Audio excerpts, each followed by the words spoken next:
The regularly scheduled meeting of the Geeks Aquarium Authority, Tuesday, January 19th, 2021. The time is now 5 p.m. Roll call. Murray. Here. Rowe. Ojek. Here. Bonds. Here. Montgomery. Here. Kaylin. Here. Shirley. I'm listening in again tonight, folks. Thank you to the Vice Mayor for covering for me. You're welcome, Mayor. Okay, staff report. Kenny Alexopoulos. All right.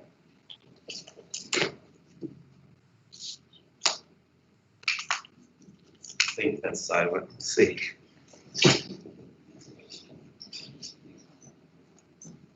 I was gonna, real quick, I'm gonna be kind of long-winded here in a little bit. Okay. So,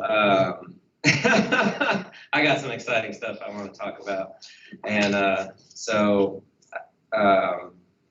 not, you know, I don't want to risk like going on and on and on and then doing the staff report. So maybe Andrea, if you don't mind, a lot of the content of the staff report are things that Andrea and her staff have been working really hard on and really successful with. So if I can just call Andrea up here to give a quick update, and then I'll jump back on and do what I do. Thanks, Kenny. Thank you.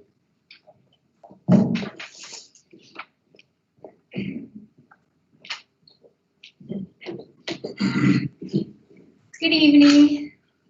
All of you probably have read through the memo that Kenny provided for this week. A few of our major updates that we wanted to share. We continue to get great praise from guests who come to the facility. I look at all the reviews that we get, whether it's through Google or Ask Nicely or even phone calls, and everyone's very pleased with how clean our maintenance staff and our housekeeping has just cleaned so beautifully, and people feel safe, and they constantly say that. So that's wonderful for us, especially as we've seen a really big increase in visitors already in 2021. Some of the highlights include our holiday membership sales. We saw them 22% drop from last year, unfortunately, but we were still pleased with the outcome of making some revenue around that.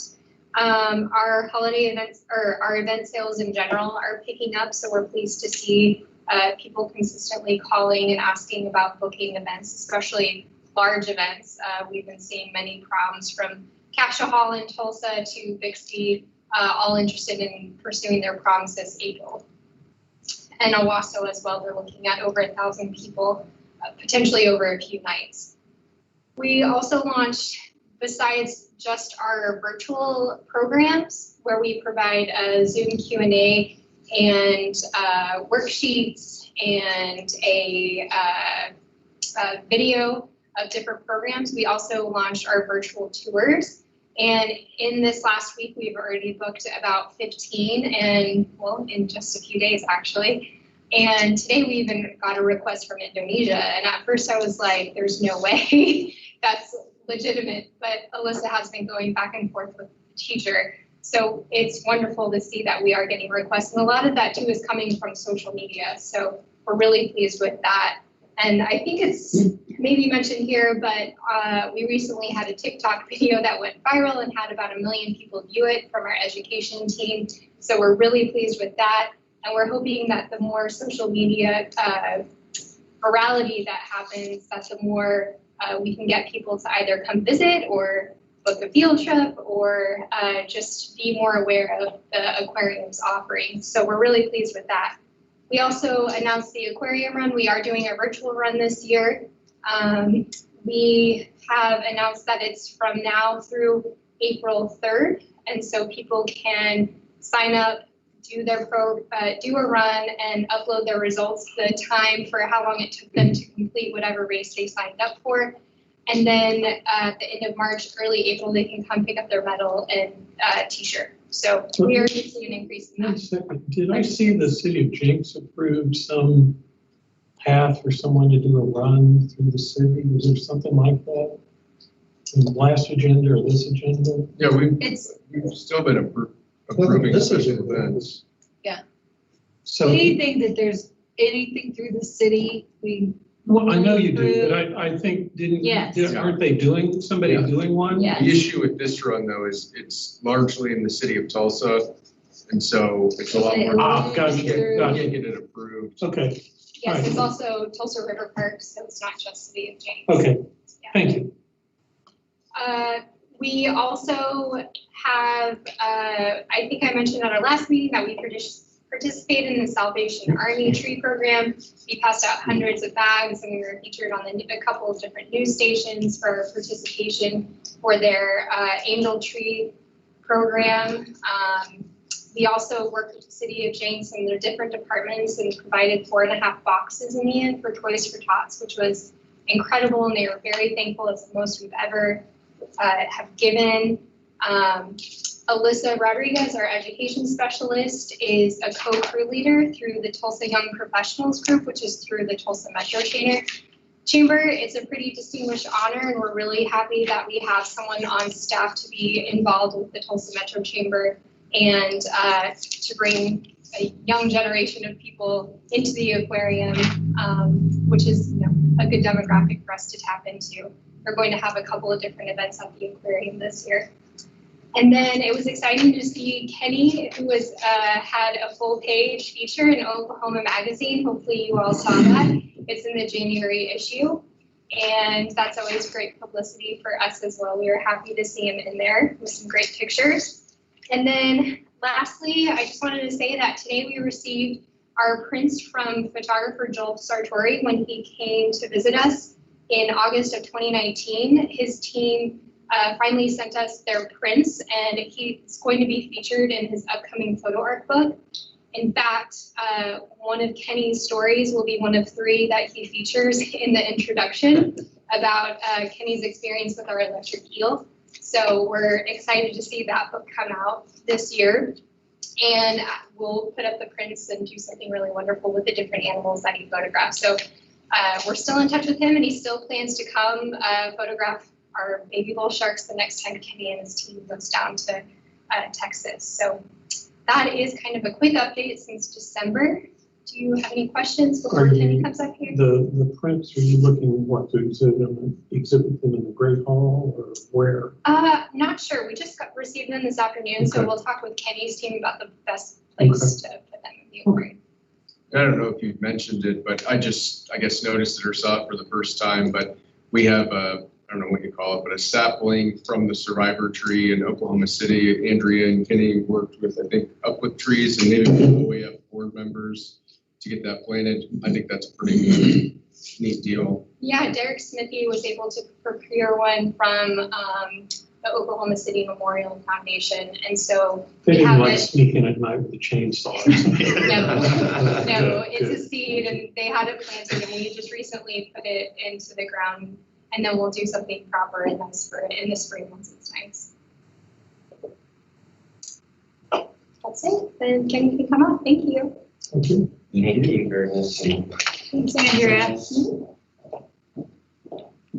So my story of getting electrocuted by the eel will Are you be, really? will be there in front of everybody to see in Tori's book. So, Tales of the Sea. Can I ask you a really blunt question? Sure. On the electric eel, can you die from that? Yeah, you can. It can generate up to 600 volts.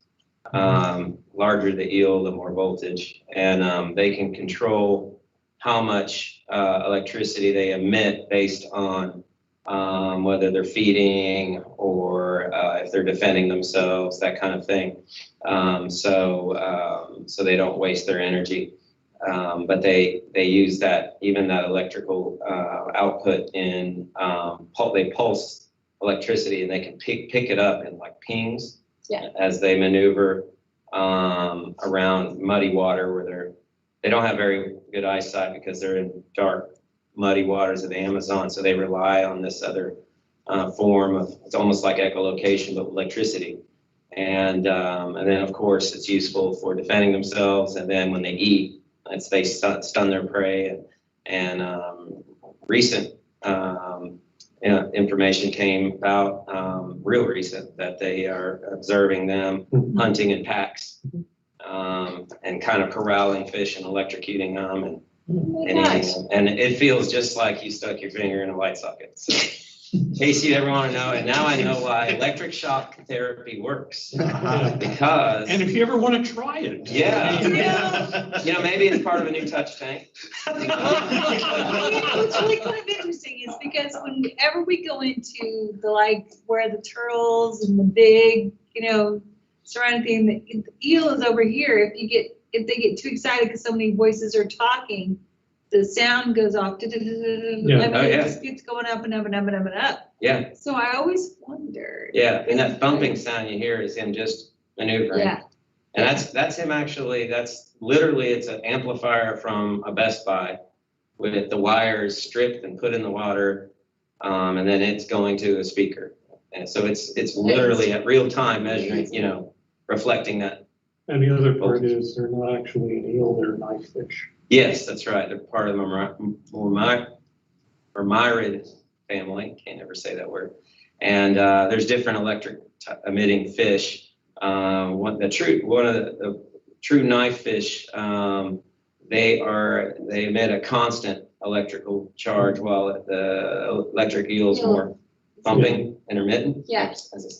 And so, but they don't really use it. Those knives don't use it for stunning prey or for defense. It is for finding their way around and then for finding their food. And then if you look around the corner, the little black fish, those are knife fish. Yeah, they actually emit electricity. Black ghosts. But it's not enough to shock you. And yeah. If you were to listen to that, it's a continuous sound, a high pitched sound. Yeah, and I have noticed that when you go around the corner, it's like right there, and they're in their little tube. Yeah, they're virtually blind, and so they live in very muddy water in the darkest parts of the Amazon and other parts of the world. So they're in those tubes. They don't realize they're in a clear tube. Yeah. Right. They just know they're in something they feel that's safe. just they can just sit there. Yeah. Yeah, but the eel itself, it's kind of crazy because I've been in there sometimes and it's not a big deal, but when you get to a high pitched thing, they're just like. Oh yeah, and whenever So he eats, it sounds like a chainsaw going. Yeah. Well, so he tried to eat my hand. So. So once he discharges, is it immediately charged back up, or does he have to rest a little while? Or? He can give multiple charges, but ultimately, he has to build it back up. He does discharge. Yeah, it's done with his muscles, and the muscles, all muscles emit a certain amount of electricity. But the way his muscles work, all of his organs and everything are in the first 1/8 of the fish, and the rest is solid muscle. And the way that works is those muscles are arranged and stacked as if you stack batteries. So you could stack enough watch batteries to kill you, so it's just the way. It's like a Tesla in water. Yeah, pretty much. So it's like if you just stacked AA batteries or D batteries, then it's quite a charge at that point. So yeah, it's pretty neat. It's a neat animal. But he doesn't advise trying. No. Donna said she was going to, but it dumped a lot of endorphins in me when that happened. I realized then what electroshock therapy is supposed to do. So everybody should have one. Yeah, when you're feeling blue, go play with your electrocutor, So anyhow, any more questions? Well, I'm done.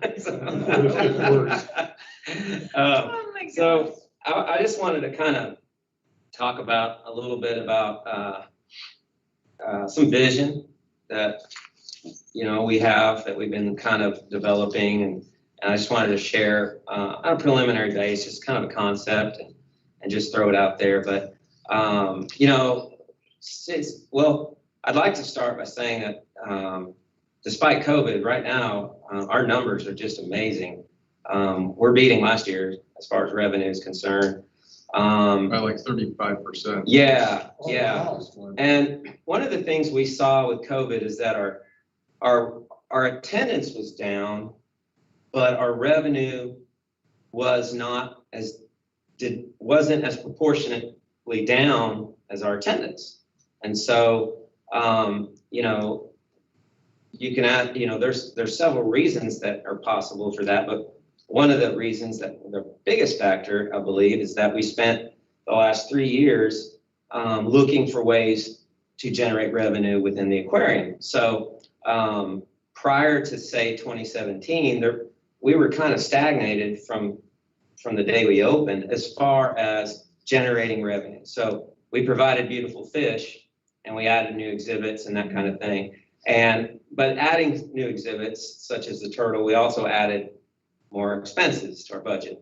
But it was necessary to have a certain critical mass. And but what we never really did much of is the business side of it and adding ways to make to generate revenue. So I will say that opening an aquarium and having fish and that's it is very hard to pay the bills and as a standalone, and not too many people have gotten rich doing that. So the aquarium itself, when done right, and we've done it right, and doing it inexpensively, that's a huge thing, to save money, but it doesn't make money, it saves money. But having a beautiful aquarium like we do and wonderful fish and beautiful exhibits, that brings the people there. But then what do you do with that? So that's what we've been focusing on the last several years, and it shows from the addition of the VR ride, the bull shark ride, the new penny thing, wishing wells, the upgrade on the cafe, increasing ticket prices, and then really hammering on events. Membership sales and other things. And so it's been written, and also focusing on fish food. And that kind of buffered the lack of attendance, and kind of softened the blow, which brings us to ask ourselves other tough questions and kind of explore other ideas, because I think everybody here wants the aquarium to be, standalone and support itself or even turn a profit. So that's kind of been our goal in this COVID situation as really tripped us up along with a lot of people. But at the same time, it showed us that, hey, our revenue isn't that far down. As a matter of fact, our revenue is beating 2017 prior to this year, prior to the new year. It's banking 2016, which means we are actually, with the world pandemic, doing better than we were in 2016 in any way you slice it. Not necessarily attendance, but definitely revenue. So what else can we do? What else can we add? And we do have some ideas for within the aquarium to generate more revenue and provide an entertainment venue. And that's really how a lot of aquariums can turn a profit and really be successful once they have a beautiful gem of an aquarium, is to focus on entertainment. So sure, you tighten up your business model and you tighten up your sales, but ultimately offering new venues of entertainment it's a must, honestly. And the thing is, within the aquarium, we have some ideas for throwing around, like a mirror maze, that kind of thing. Chris and I and the staff, we've for the last year plus, 2 years, we've been going to a lot of other aquariums. I do a lot of consulting, so I have certain connections. I know Jim Pattison, he's the owner of Ripley's, he's president of Ripley's Entertainment. I know him personally, and I bounce things off of him. We visited his aquariums and others, Tennessee aquariums, St. Louis, and we really try to find out what works and what doesn't work. So we're not really blind in this, and there's a handful of attractions that seem to be proven, just where we just haven't had anybody say, gosh, I wish we didn't do that. So some of them, one of them is a mirror maze, and we're throwing that around on where we can put something like that. And that would be within the aquarium. And there's other things. However, it gets to a point where you start robbing Peter to pay Paul. people that enter the aquarium, you know, they're only willing to spend so much money while they're there inside the aquarium, and they're going to say, well, they're going to prioritize what they're going to do. See, I don't think we're there yet, but we're not that far off. We've really filled in a lot of the gaps, and part of the issue is the space. Where are we going to add these things, and is it going to be a conflict for other things that we're doing to generate revenue, such as events, that kind of stuff? So we're also, so we started kind of thinking outside the box, I would say, and kind of a vision of where do we, how far do we want to grow this campus, you know, and the entertainment side of it. You know, we have a lot of land around us that we're not utilizing right now. We have vision for it, and so one of the things we've done early on that I wasn't really successful when we opened the aquarium was we built a pond. Everybody's familiar with the Zebco pond on the south part of the complex, right off the turnpike. We built a really nice pond. We built a very expensive large deck. I think that deck is over 60 feet long.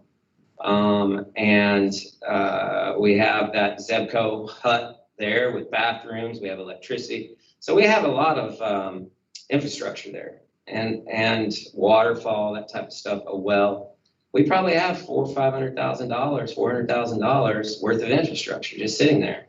It's not being used. It's too removed from the aquarium for it to be part of the visit. But we're keeping it up. You know, we're maintaining it. So, yes, ma'am. Sorry, I'm sorry, Kenny. Uh-huh. I had no idea that you could actually go out onto that pond and fish. Yeah, well, it's not for everyday visitors. What it was intended for and what it's used for still to a point is really it's Department of Wildlife uses it as a fish camp, fishing camp. So what they do is they take kids out there and show them how to fish. But it's few and far between. And I spoke with them, and so, but I can get back to that conversation. But yeah, it's not for the general public, and it requires supervision and that kind of thing. And we're not really into the business of selling fishing, because that's kind of, you know, not that we're against it. Aquarium type situation when you're out there fishing. Yeah, but being through its ODWC and money isn't exchanging hands, Yeah. It's kind of, and it's a lot of it is for underprivileged youth, get out to see the great outdoors. It kind of works, and we can, you know, we're kind of buffered. But as far as the Oklahoma Aquarium selling the pond to catch fish, Yeah, but did they fund any of that? ODWC? Zebco funded a lot of it. I don't know what the breakdown is. So what would you like to see done with that pond? Okay, thank you. So in that area, I think that area right there would really behoove us to kind of think about an outdoor entertainment venue. Okay. Something that you would see in a lot of major cities. Entertainment that's outdoors, that's even with the weather, could be year round, even open at night. But we kind of need an anchor. You know, we kind of talked about a Ferris wheel and talked about other things, but there's not too many things you can just stick way out there and people will just go to. So one of the things that we've done, that we've researched a lot of, is miniature golf. And it's quite a lucrative industry. There's quite a few entertainment venues that have miniature golf. We've talked to quite a few of them. But the thing about miniature golf is it utilizes every single piece of infrastructure we have. In other words, if we were to do miniature golf, we just had a grassy field. We would have to build a building. We'd have to have bathrooms. We'd have to have electricity. We'd have to have a main water feature. We'd have to have a nice deck to enjoy that water feature.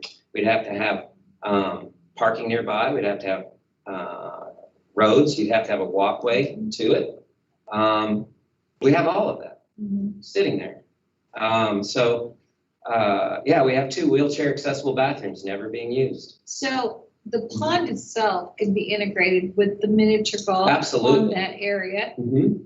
And then we have the parking area Yeah. itself. Yeah, and even now we have an electrical vehicle charging area right there, which kind of gives it some purpose. Yeah. And so the idea is to create an anchor, to start something that will grow, something that you don't have to go to the aquarium. Mm-hmm. See, the problem is, But you integrate it. at You the same integrate it. time.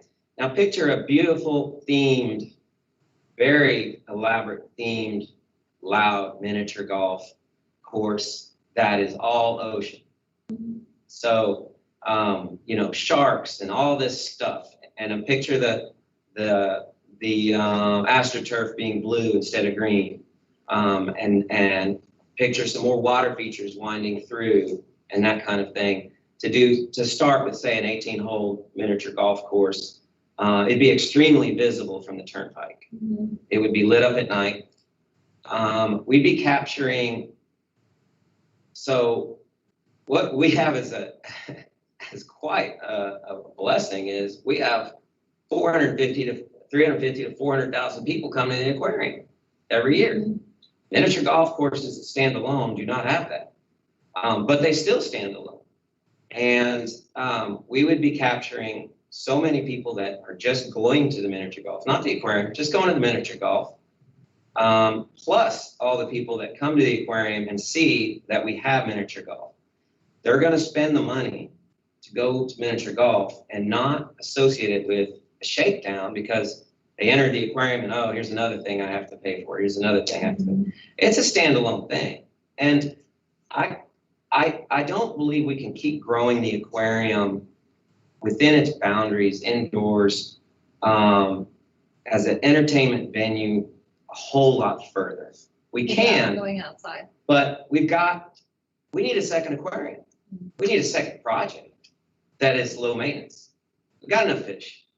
The more we add new exhibits, and I'm not talking about what we're doing, which is replacing existing exhibits with better ones. We need to keep doing that.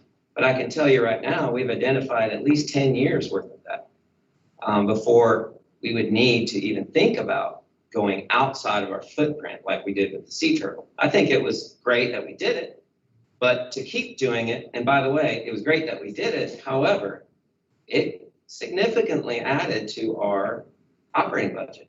We needed more people, more electricity. It's taxed our backup power. That generator is now maxed out. More salt water, more animal care. I mean, you name it, we've incurred it. So it wasn't free. And I don't believe you're going to get quite the return by continuously adding exhibits that are outside of our footprint. So how can you integrate the miniature golf besides the theme itself with the aquarium? So, yeah, the thing about adding that feature there is that it's going to be a burgeoning completely new complex that we can grow, and it's just the thought of it's exciting to me, and it is the Oklahoma Aquarium miniature golf. So that can be incorporated, that can be tied in many ways. Besides it being on our website and all this stuff, it can boost membership sales because that could be included in membership in some manner. It can. So if you have a membership, you can also buy an extension of that to Absolutely. get the golf Absolutely. with it. Yes. So you have buy this and then you add a little. Absolutely. miniature golf. It also increases the likelihood of people traveling from further distances. Yeah.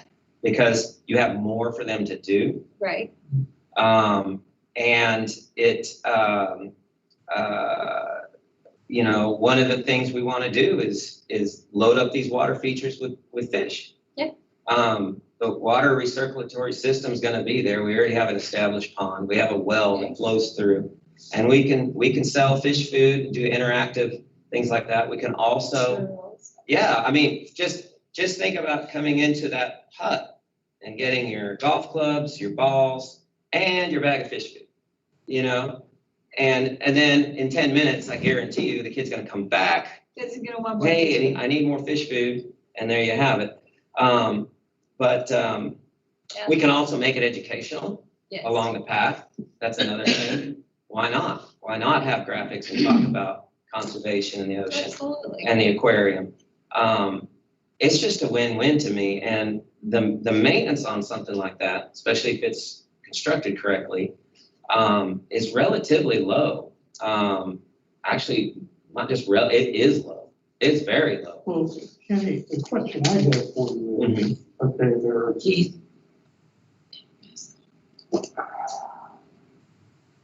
there are, according to my phone, as near as I can tell, 3 miniature golf places in the Tulsa area. There used to be probably 10 or 15, you know, and then, you know, the old putt-putts, they went bankrupt, all disappeared. Those got turned, you know, I'm talking about growing up in the area. Yeah. Those were real popular when I was, you know, kid, teenager kind of age range. Right. So it's obvious that, and the last one that I think got put in was the one over, you know, at the golf place down the way from the aquarium. They Sure. have one. That's the last one that was. Where's the golf place? Where is Just, it? you know, it's now golf suites. It's, They don't have a putt-putt course, so. well, I No. think they have, well, I They think just they're have just a listed putting as- green, I think. They Okay, maybe they Putting just have a green. putting Yeah. green. The last Just one I waiting. know that went in at 61st and Mingo is the last one Yeah, I know. that's the last Yeah. one that I'm Okay. aware of. Because I don't All know right. of any No, that's other. And That's that's fine, so there's two. But I'm just wondering, is there something in this market that says that's just usually not a successful investment? I sure. love ball. So one of the things is that we don't really have anything out this way like that. We Right. really don't. It's, if you want to play miniature golf, Not in Glenpool, not in No. Bixby. No, I know, that's what, And but so- that's my question is, Yeah. has something No. changed in our marketplace where, again, that was very popular pastime when I was a kid? Sure. You know, teenager, college, that kind of thing. Right. And then all of a sudden, it's One- all one of the- disappeared. one of the, Well, I few think the minor reason it exceptions. disappeared was because the fact that there weren't that many of them. I mean, the closest one in South Tulsa was a 60-person Mingo. people don't And like, they just don't, and they, You have to seriously, have a we went to it family- several times and Yeah, I know is a that lot of one people open have. or closed? No, it's now? just it's still open. open. Okay, because I remember taking But my daughter. to that. Anything south of 51st Street, there's nothing. no, I mean, there's absolutely nothing. absolutely. And that's the beauty of it, is that there is nothing. And we're right off the highway. The visibility. I'm not arguing the location. I'm not That's- saying that, that's Keith. not- my I'm just question's saying, more it's just about, the fact that, you know, you know, there it's- is that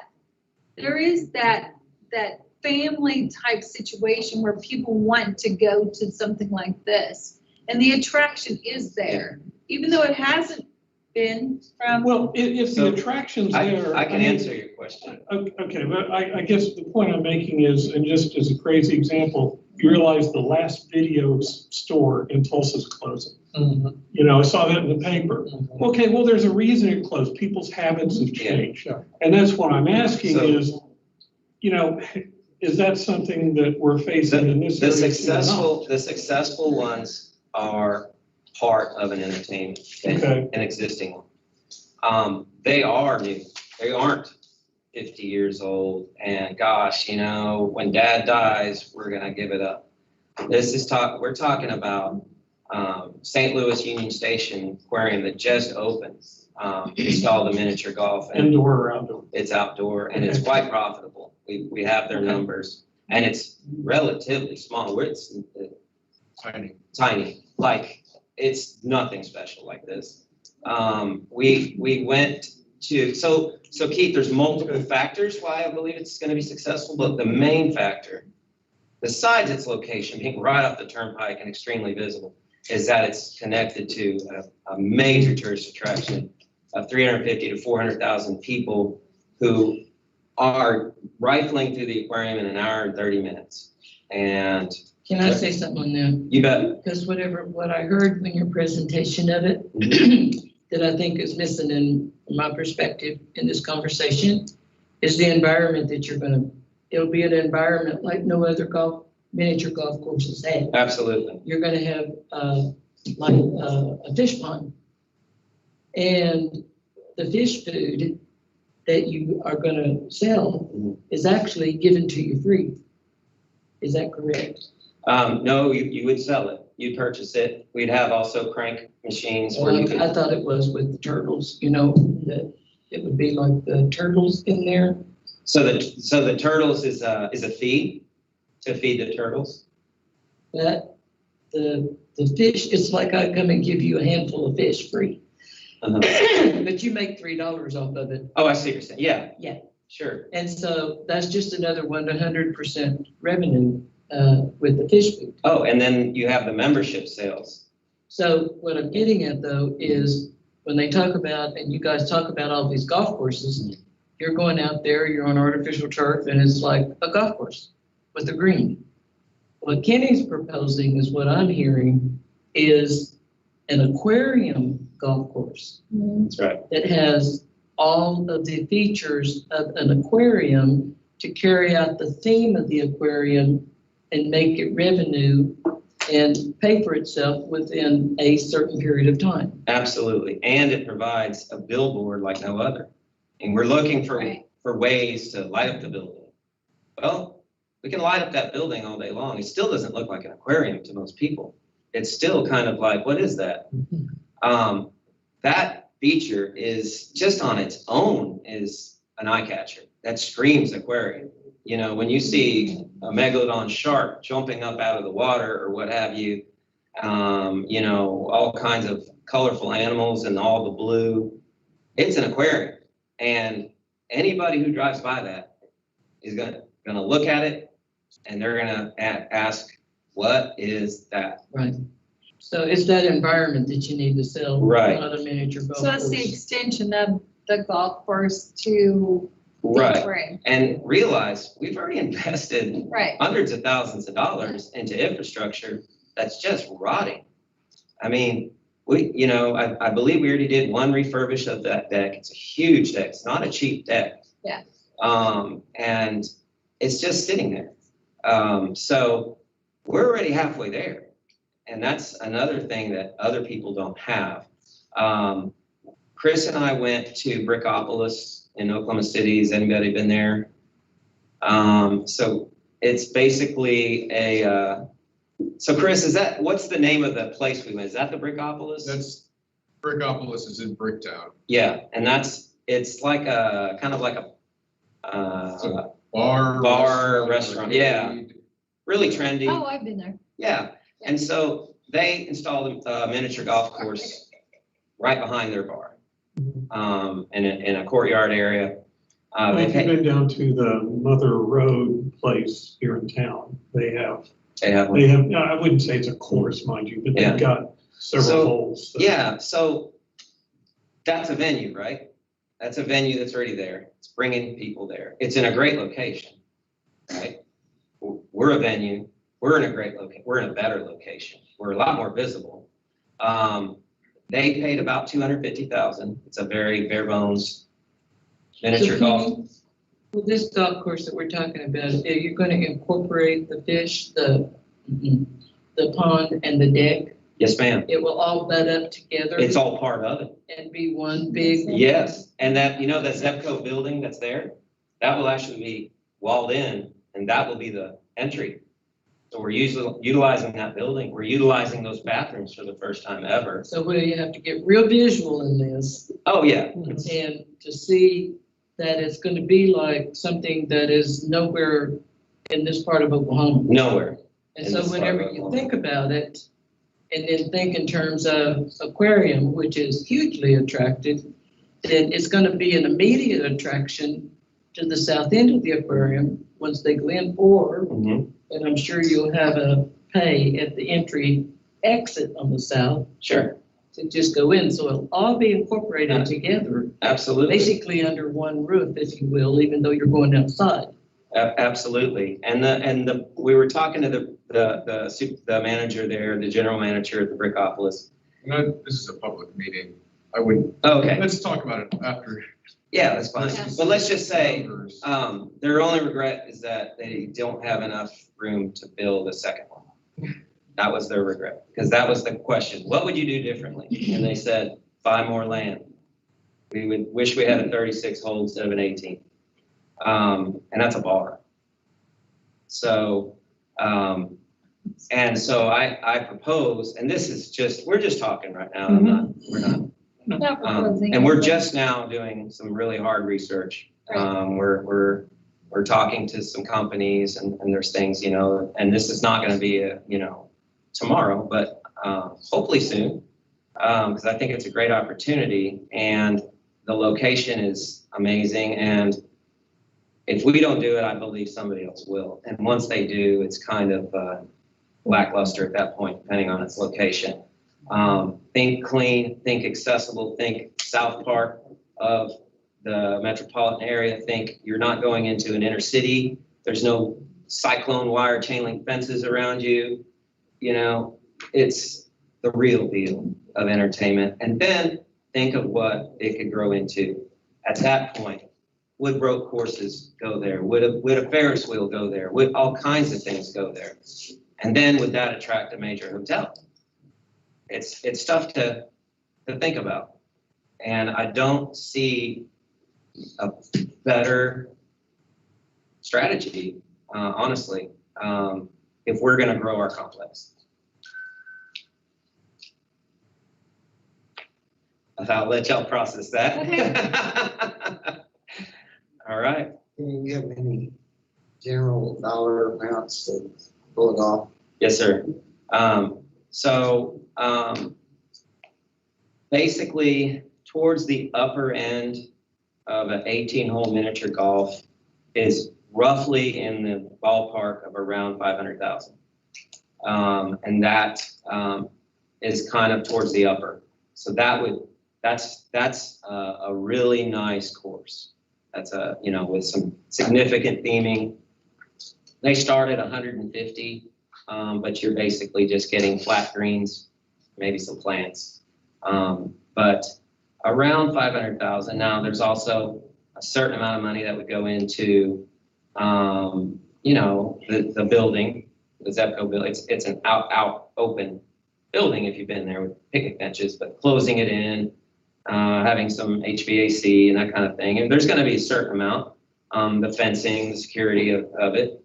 As far as personnel, I mean, you're talking about 1 to 2 people, one person really. In Brickopolis, that's all they have running it. And that person can be part of the aquarium ticketing staff that mans the VR machine, that mans the shark ride, and everyone can rotate. And if it's a rainy day, they're in the aquarium. So my point is we don't have dedicated staff that's just sitting there at the miniature golf, paying them whether there's people there or not, whether it's snowing or not. It's hiring a few extra people. And again, the upkeep is very minimal. So I don't know. I think it's definitely worth digging into. All right. Any other questions? Thank you. Okay, thanks, Kitty. You bet. Okay, moving on to general business, consideration and appropriate action relating to a request for approval of the consent agenda. Does anyone want to remove an item from the consent agenda? Okay. Motion to approve. Okay, Second. okay. Roll call vote. Murray, Yes. Rowe, Yes. Bonds, Yes. Montgomery, Yes. Caitlin, Yes. Vice Chair. Yes. Okay.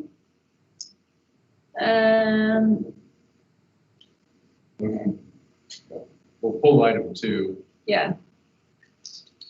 I was just gonna ask you that, I'm sorry. No, yeah. Okay.